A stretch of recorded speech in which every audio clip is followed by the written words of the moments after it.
Hey everyone, Glenn Sanford here, and welcome to another episode of the Expansion Podcast, a podcast both personal and professional development here at eXp Realty. And today, out of Houston, Texas, I have Rachel Allen. She's a four-time icon, I believe that's correct, out of Houston, Texas. 14 years in the industry, and welcome, Rachel. Wow.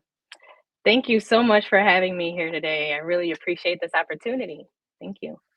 Oh, no, you're welcome. So, no, Rachel, you're in Houston. I think I was looking at Mhm. some stats here.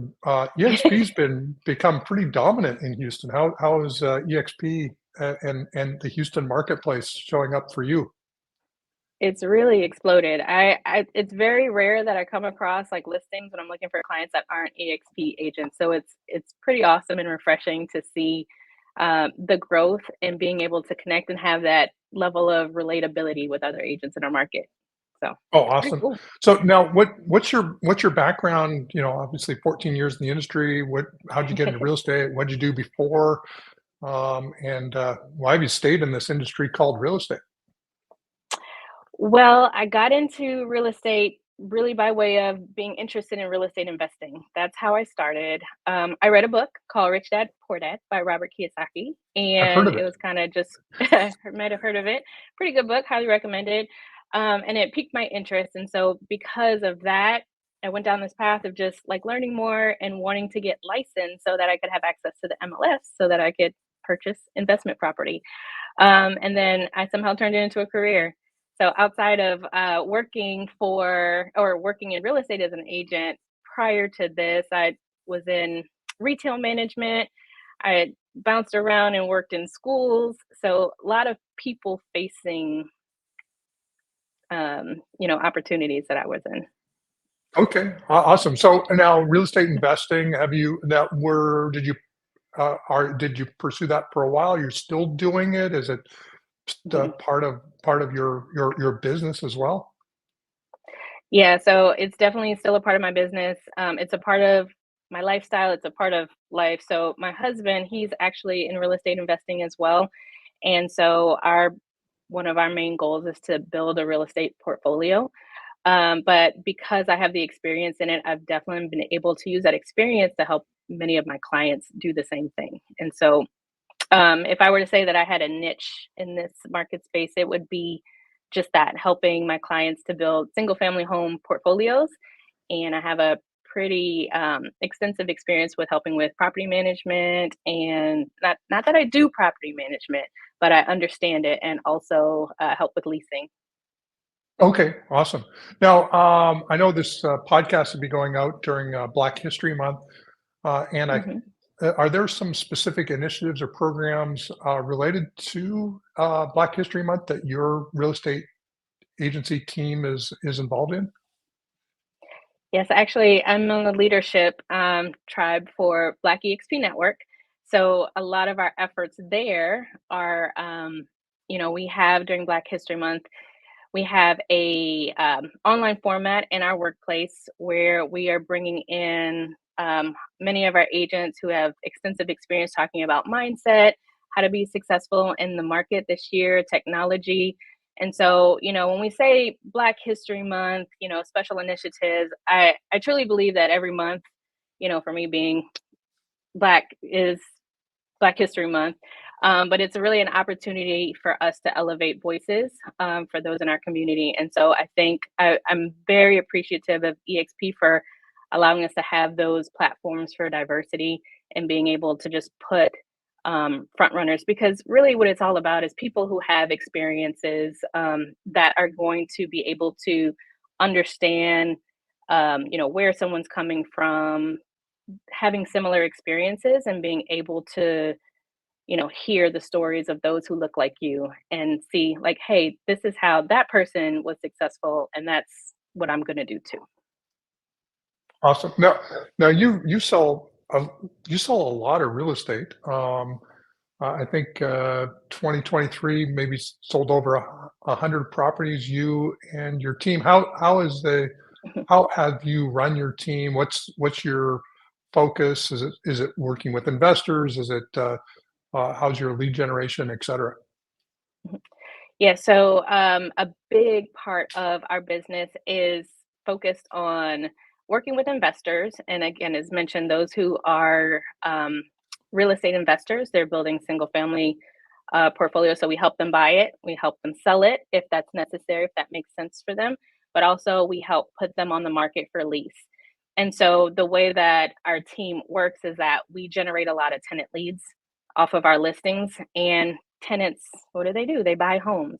And so part of the efforts that we put into our marketing is whenever we have tenants that are going into properties, even if we're able to help them or not to lease the property, we are able to show them how to buy a home. So that's one of the things that we're really excited about. Oh, awesome. Now, how do you go about generating those? So you mentioned leases. So is it through? Is that your primary lead gen source? Is through people Mhm. applying to lease properties? That's definitely one of them. Between just focusing on sphere of influence, talking to high income earners who are looking for ways to diversify um, their investment strategy. So helping them to purchase the properties and then turning around and listing those properties for lease, and then the tenant leads that come through it. So that helps to feed the rest of the team. Okay, and so it's a virtuous circle: investor, property, advertising, Hmm. tenants. Got more tenants than we have properties. We're looking Yeah. for properties. So it kind of So we goes need round more. and round. And Yeah, we need more awesome. investors to buy more properties so we can place more tenants who are then going to buy homes for sale at some point in time. And so it's a Right. cycle. I like that. Okay. Now, how many investors do you have in your database? How many tenants do you have in your database? Whew, thousands. Okay. uh, let's see. I'd have to pull it up to see, but definitely thousands. I would say that over and probably more active the last few years. I mean, I've helped probably sold hundreds of properties to investors um, and single family homes. I don't really operate in the commercial space doing larger. It's typically single family 1 to 4 units. Okay. Awesome. But I mean, Now, hundreds of investors, thousands of tenants. There's enough. okay. Well, and yeah, and I think I've talked to many agents over the years, and you don't really need uh, that large of an investor database where you're actively involved with them to run a good business, because Mhm, investors tend to buy and invest in multiple properties over time. So mhm. it's a more intimate group of clientele. Definitely. And the story of probably how I really started my business, you're always told to contact, connect, talk to people. And so I was going through my sphere of influence. I actually reached out to a friend of mine who didn't even live here in Houston, and I asked him if he had a anybody that he knows wanted to purchase in the Houston area, and he told me that his brother lived there and that he would put me in contact. So I did and sat down and just had a conversation. It was really like, hey, I'm here in Houston. I was newer to Houston because I moved from New Orleans, Louisiana, and I was new, just deciding to do real estate full time. And from there, um, just started building on that database. And I talked to a friend, didn't live in Houston, put me in contact with his brother. We sat down and talked, had a conversation. I told him I was in real estate investing. I had experience as an investor, and he and his wife decided they wanted to get into it as well. Well, that same client bought and sold within a 5-year period, seven, actually bought and sold seven properties. So that's 14 transactions. I've leased each of those properties probably at least twice, and he referred multiple friends, co-workers to me because, again, being that he was an investor, just like-minded, he was around other people who wanted to do the same thing. And so when you're told as an agent to get out there and just reach out to anyone and form relationships, do it. You never know what you're going to come across. Awesome. Now, if and certainly um, understand if you don't want to share, but how many properties do you currently own through this whole business of real estate? And I've got some kind of questions, even if not relative to number. I'd love to sort of understand sort of the Mhm. economics of owning property. Sure. So, um, I would still consider myself beginner. We have 7 doors total, Okay. and 4 of those doors are in another state. Okay.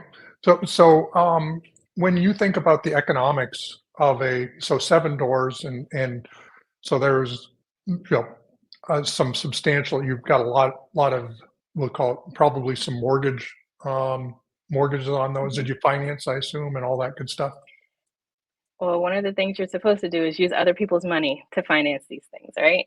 Right. Yep. Yes, yes, yep. So how So, what is the generally the cash flow on a property, or is it even possible to cash flow them? Are you sort of all banking on sort of increase in equity over time and then cash flowing in the future? oh man, you're asking these loaded questions. So, and I'll use it in context, right? When you're purchasing a property today, the cash flow is going to seem very minimal. And so, this is a conversation that I have with a lot of my clients, especially right now with interest rates where they are. You're looking at very minimal cash flow.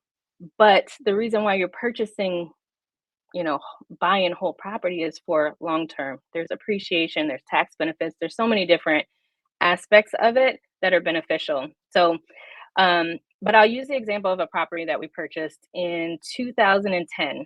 Um, it's in New Orleans, Louisiana. Not It wasn't too soon after Hurricane Katrina, so there was a lot of opportunities out there. We purchased a home for $30,000.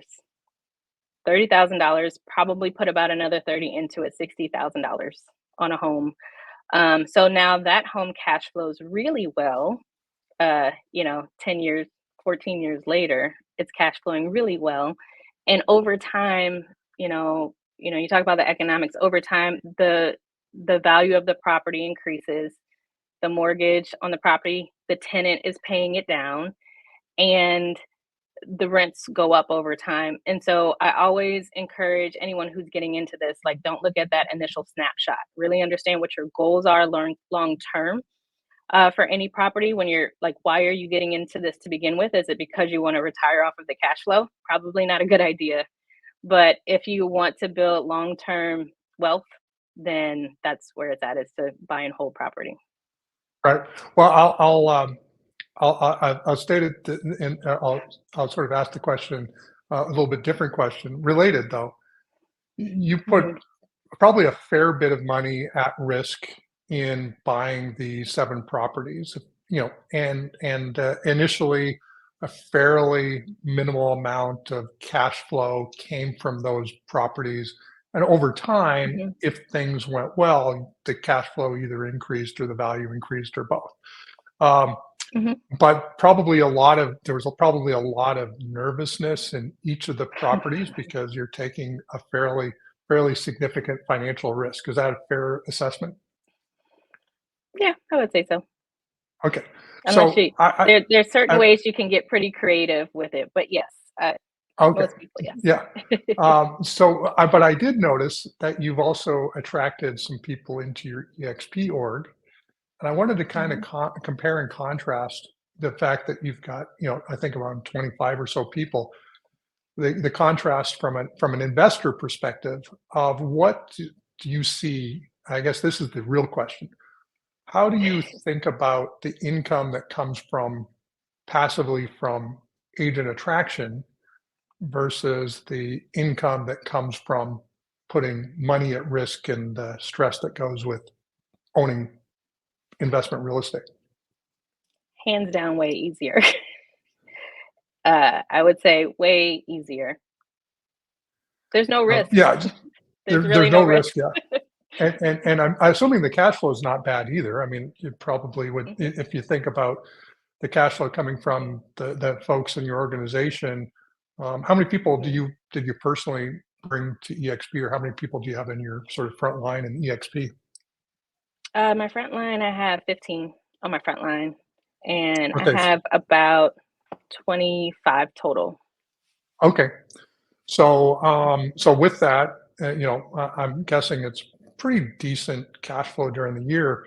So if you think about, I don't know what the number is, but let's just say it's 25,000 a year, just for, or Mhm. maybe it's less, but I'll just use that as a number. What would 20? How many doors would you need to own um, in order to sort of replace that cash flow? A lot, a whole lot of doors. There's a whole lot of risk, a whole lot of overhead, a whole lot of liability, um, for sure with Yeah, that. uh, I get. Yeah, I was obviously leading in a particular direction because one of the things, especially with an investor mindset type agent, and there's a lot of agents that are investor mindset. That's what they think about for retirement. Mhm, The way that we structure EXP is pretty amazing that you can sort of build that. And whether you want to take that income and then put it into another down payment on another door and create additional mhm, leverage, or build that over time because, if you own a piece of property, there's a whole bunch of stuff that can go wrong with it. The repairs, mhm. the potential Yeah. tenants, there's a whole bunch. But other than maybe an agent might, leave EXP or what have you, it's fairly low overhead in terms Mhm. of just that call in the middle of the night when the water heater goes out or whatever it Yeah. is. I can tell you my worst call to date is when I got a call from a tenant saying that there was a car in their living room because That a would car not be a had good driven call through the living room. for. Yeah. Yeah. So you don't get those with building uh income sources through agent attraction. I don't expect that I will ever get that call from any of the agents on my line. There you go. But now, how do so we talked a little bit about your lead gen. Did we cover, how you do, like, is there any other ways that you're doing lead gen, or do you use some outreach? Are you using social media? Are you doing mailers, PPC, billboards? What are other lead Mm. gen are you doing? Um, Most of my lead gen, I work by referral, so sphere of influence, and it's pretty much just reaching out, building relationships, making phone calls, and so just keeping in front and keeping in contact. We don't do uh, much paid advertising or marketing right now, although that is something that we expect to get into this year. But it's probably like the plan is to have it be more education based. So teaching classes, putting on workshops, client events, ways in which agents, like our agents, can connect with our clients. We've gone all virtual. We've done so many things that are kind of separating us from, with technology. You're sometimes you're putting that space between people. And that's something that we really want to get back to, is making sure that we're having those touches with our clients. We're seeing in person. We're letting them know that we're a resource for them and that they can count on us to help them Okay. through the process, educate them through the process.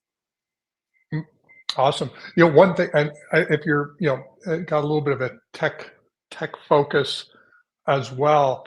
I don't know if you've checked out framevr.io. That's, and we're moving, Mhm. obviously, this year we're moving all of EXP from EXP World, the Verbella platform. We're moving it over to Frame.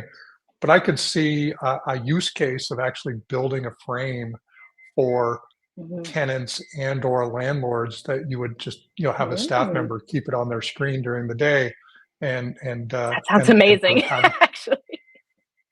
Yeah, I think it'd be really cool. Like, you could call it like the online, sort of, even though you don't run a property Mhm, management company, it could be a front end where you actually have a mhm, property manager that actually has a desk in that office to be sort of the mm. property manager, and then the real estate professionals sort of working side by side. Yeah, that actually sounds pretty amazing. Because at the end of the day, people just want to talk to somebody or be in contact or, with someone. I will say one of the biggest challenges that we have in our market with we have a lot of property managers that are listing properties, and it's the I've been calling and calling and calling and can't get in contact with anyone. But if you know that you have an opportunity to walk into even a virtual office, that sounds, if you need anybody for testing, don't Well, get me. hey, I'll help you. you can literally set up you can literally set up a frame for free today and build it out. Okay. And of course, Gabe Baker's on staff, so he can give you any tips or ideas as well on how to sort of set it up. So, I may and go he's in ahead and do that. workplace. Sounds good. Awesome. Thank you. But hey, one last piece of advice for EXP agents. What would it be? Let's see. I would say be intentional about anything that you do, especially the people that you have in your circle, the people that you're connecting with. A really good friend told me that they're very intentional about three tables that they sit at. One is the table where you're with someone who is kind of the same level with you, doing the same thing in the trenches with you, building a business. So I see that as like other realtor colleagues that are building teams. You want to sit at the table of someone who is where you want to be. So a mentor, someone that who's been through what you've been to, can encourage you and show you the what to do's when you don't know what to do. And then in the spirit of reciprocity, being able to pay that back to someone by sitting at the table with someone that you can mentor and that you can kind of give them the game and show them like what you did to be successful. So I really do appreciate that when it comes to being able to go to EXPCon. I've been to 4 of them, and the different regional rallies, just being able to meet so many different people across the country and make those connections. Excellent. Well, great stuff. Mhm. Rachel, thank you so much for being on the podcast today. Uh, Mhm. and obviously some cool stuff. Hopefully I didn't sort of sort of mess you up too much with my leading questions No, no, it's and kind great. of getting Keep me but on my toes. there you go. So how would somebody reach out to you? I think you've got an Instagram channel, got a website. Mhm. Yeah, so I'm on Instagram, probably the best way. It's at Rare Group, RAREGROUP underscore EXP Realty. And that's how you find me. Awesome. Well, good stuff. Thanks again, Rachel, and thanks everyone for listening. And with that, over and out. Thanks, everyone. All right. Thank you.